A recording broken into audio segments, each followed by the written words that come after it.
ഡയാനയുടെ ആദ്യത്തെ ചോദ്യത്തിന്റെ ഉത്തരം കേൾക്കണം. കേക്കട്ടെ. അരിമ്പാറ പൊട്ടിക്കുമ്പോൾ ശ്രദ്ധിക്കേണ്ട കാര്യങ്ങൾ എന്താണ്? ഞാൻ കറക്റ്റ് ആയിട്ടല്ലേ എഴുതിയത്? കറക്റ്റ് കാര്യങ്ങളാണ് എഴുതിയത്. എന്താണ് എഴുതിയത്? ചേച്ചി, അരിമ്പാറ പൊട്ടിക്കുമ്പോൾ നമ്മൾ ആദ്യം തന്നെ എല്ലാരും ദൂരെ ചെന്ന് നിക്കണം. വലിയ ശബ്ദത്തിൽ ഭയങ്കര സ്ഫോടനത്തിലായിരിക്കും, ചെവിക്കെല്ലാം അടിച്ചു പോകും. അത് ശ്രദ്ധിക്കണം. പിന്നെ ഈ പൊട്ടിക്കുന്നതിൽ വലിയ കല്ലുകളുണ്ടല്ലോ, അതൊക്കെ നമുക്ക് വേണമെങ്കിൽ മാർബിളായിട്ട് ഉപയോഗിക്കാം. പിന്നെ ചെറുതൊക്കെ ഉള്ളത് ചെറുതൊക്കെ സ്ലാബ് ഉണ്ടാക്കാൻ വേണ്ടിയിട്ട് നമുക്ക് ചല്ലിയിട്ട് ഉപയോഗിക്കാം. ഇതെന്ത് വ്യക്തം സ്പഷ്ടോടെ എഴുതിക്കുന്നറിയോ? കറക്റ്റ് ഉത്തരവല്ലേ?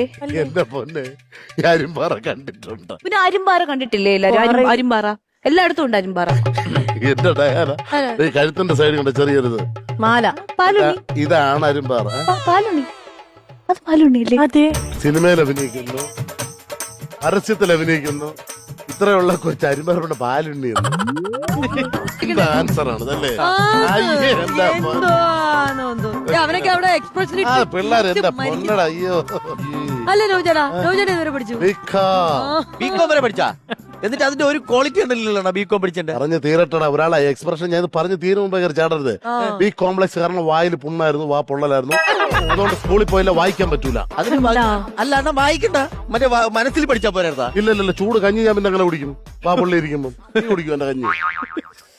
ഇന്നടുത്താണ് കൊണ്ട് കൊടുക്കാം, അത് തന്നെ നല്ലത്.